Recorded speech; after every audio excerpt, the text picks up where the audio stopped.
Márcio, nessa semana saiu no Diário Oficial uma nulidade de um abono permanência de um colega. Você consegue explicar para nós o que ocorreu? Consigo sim, Carlão. Aliás, é um tema que a gente tem que tratar em um bloco específico, porque ele afeta muitos colegas, que são os colegas que pediram a aposentadoria ou o abono de permanência com fundamento naquela regra de aposentadoria para a pessoa com deficiência. São colegas que têm algum tipo de deficiência e usaram da regra para pedir ou aposentadoria ou o abono de permanência, né? Esse colega que publicou a nulidade, ele recebia um abono de permanência desde meados do ano passado por uma categoria de aposentadoria que é a de pessoa com deficiência, né?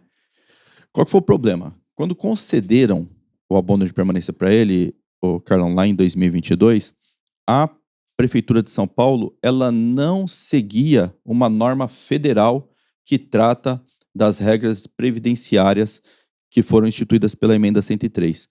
Essa regra federal é a portaria do MPT, Ministério da Previdência e Trabalho, 1467 de 2022.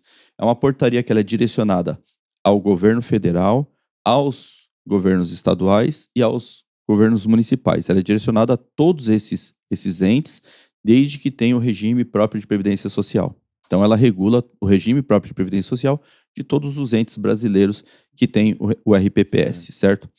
E o que ela fala? Por que ela interferiu na vida do colega aqui em São Paulo? Ela coloca lá deixa eu ver aqui, ela está no anexo 5º da portaria, está Certo. é uma portaria bem grande, viu, mais de 200 páginas, ela está no anexo 5º, e deixa eu ver aqui o que ela fala aqui no anexo 5º. Esse colega está sendo assistido por nós? Sim, ele está aqui pelo nosso jurídico. Ela fala assim, ó, segurados com deficiência dos entes federativos de que trata o artigo 1º serão aposentados voluntariamente desde cumprido o tempo mínimo de 10 anos de efetivo exercício no serviço público, 5 anos de efetivo exercício no cargo em que se dará a aposentadoria, observadas as seguintes condições. Aí no inciso 1º, 25 anos de contribuição se homem e 20 se mulher, desde que o segurado tenha deficiência grave. Inciso 2º, 29 anos de contribuição se homem e 24 anos se mulher, se a deficiência for moderada. Inciso 3º, 33 anos de contribuição se homem e 28 de contribuição se mulher, se a deficiência for leve. E tem uma regra geral que é aos 60 anos de idade, se homem ou 55 mulher, e tempo mínimo de contribuição de 15 anos, na condição de segurado com deficiência. Ou seja, se o camarada tem 60 anos de idade, homem, ou 55 mulher, e ele tem 15 anos contribuindo na condição de deficiente, ele pode se aposentar independente da classificação da deficiência, seja ela moderada, leve ou grave. Qual que é o problema que deu nesse dispositivo que o município não aplicava e passou a aplicar? Lá no parágrafo único está escrito: o tempo mínimo de contribuição previsto nos incisos 1 a 3 do caput deve ser cumprido na condição de pessoa com deficiência. É isso. Então, para aquela regra que exige, a regra leve, ela exige 33 anos de contribuição do homem e 28 da mulher. Para essa regra, não basta que você tenha 33 anos de contribuição. Tem que ser 33 anos de contribuição na condição de deficiente, né? Então, vou dar um exemplo aqui de um colega que ele trabalhou, ele ingressou na guarda em 1986. Da primeira turma lá, ele entrou na guarda em 1986. E trabalhou até 1995. E em 1995 ele sofreu algum acidente e adquiriu algum tipo de deficiência, tá? Então, de 86 a 1995, a contribuição é normal. A partir de 1995, passa a ser uma contribuição na condição de deficiência. Tá? Então, 95. 2005 faz 10 anos, 2015, 20 anos, 2022, 22 anos, né? 15 mais 7, 22. 2023, 28 anos, certo? Anos.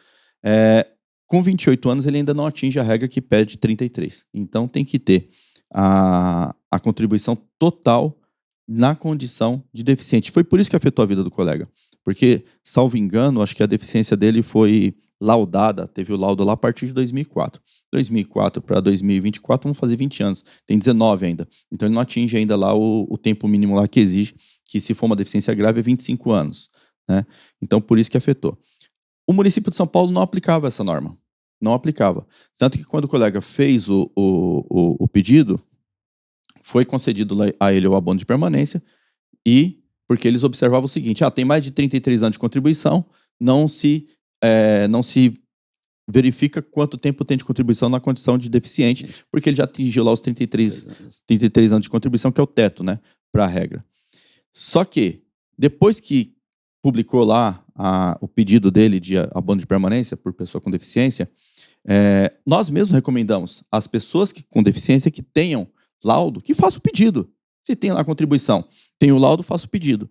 E juntaram vários pedidos na DRH, a DRH sujeitou a gestão sujeitou a IPREM, e eles fizeram lá uma avaliação. Nessa avaliação, o que eles falaram? Assim, olha, é aplicável a portaria MPT 1467 de 2022. Isso vai atrapalhar os pedidos dos colegas? Alguns sim, outros não. Porque tem colega que já tem a contribuição com deficiente há mais de 30 anos. Né? Sofreu um acidente lá no começo da carreira. Tem um colega, acho que é o Tair, não sei se ele está aposentado, viu? Mas o Altair sofreu um acidente de trabalho no começo da carreira, na década de 80 ainda. Não era nem, acho que não tinha chegado nem em 1990. Teve um problema lá com um caminhão lá que perdeu o freio, alguma coisa assim. Então, ali ele adquiriu uma deficiência. É um caso que ele tem seguramente mais de 30 anos de contribuição na condição de pessoa com deficiência. Então, é um caso que a regra não vai atrapalhar ele vai conseguir fazer tanto o pedido de aposentadoria quanto de abono de permanência. E tem muitos outros colegas que estão na mesma condição. Então, eles vão conseguir ter deferidos aí tanto o pedido de abono de permanência ou o pedido de aposentadoria, conforme for o caso. Agora, aquele colega que tem 5 anos de deficiência, 10 anos de deficiência, não completou ainda o requisito, vai ser um pedido indeferido. Na prática, ele vai ter que devolver o dinheiro que ele recebeu da abono permanência? Essa é uma boa pergunta, Carlão. Não tem que devolver. Não tem que devolver pelo simples fato que ele é recebedor de boa-fé. Ele é recebedor de boa-fé, o vencimento tem natureza alimentar e ele torna-se irrepetível. Então, provavelmente, acho que o município nem vai estornar esse valor, mas se estornar também, a gente entra com mandado de segurança e vai impedir que se cobre esse valor, porque ele não tem que devolver, porque ele é recebedor de boa-fé. Ele deu causa ao erro? Não. Quem que, se foi um erro de interpretação de norma, quem que interpretou errado? A administração pública, não foi ele. Então, ele não deu causa ao erro. Quem errou foi a administração pública. Ele não tem que devolver nenhum real. O que ele tem que fazer é continuar contribuindo até adquirir o requisito, cumprir o requisito, e aí sim, novamente, pedir a aposentadoria ou abono de permanência pela questão de pessoa com deficiência. Nós estamos trazendo isso para você, por quê? Porque bastante gente procura o sindicato e fala assim, poxa, eu tenho a deficiência e tal, a gente fala, apresenta o laudo, apresenta o extrato de contribuição e tal, e faz o pedido. Com essa nova aplicação dessa nova portaria, a gente vai fazer simplesmente uma triagem. Olha, quanto tempo tem de contribuição com deficiência?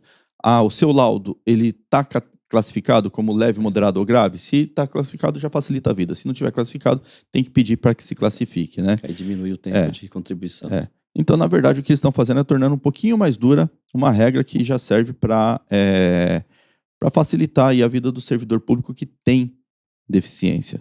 Né? E aquele colega que já tem 60 anos de idade, homem, ou 55 anos de idade, mulher, o tempo mínimo aqui, como eu li aqui, são 15 anos de contribuição na condição de pessoa com deficiência consegue se aposentar. Né? E o cálculo não é ruim, viu? É 100% da média. Nossa. Não é um cálculo ruim, é um cálculo que até que não fica longe do último salário. Bacana.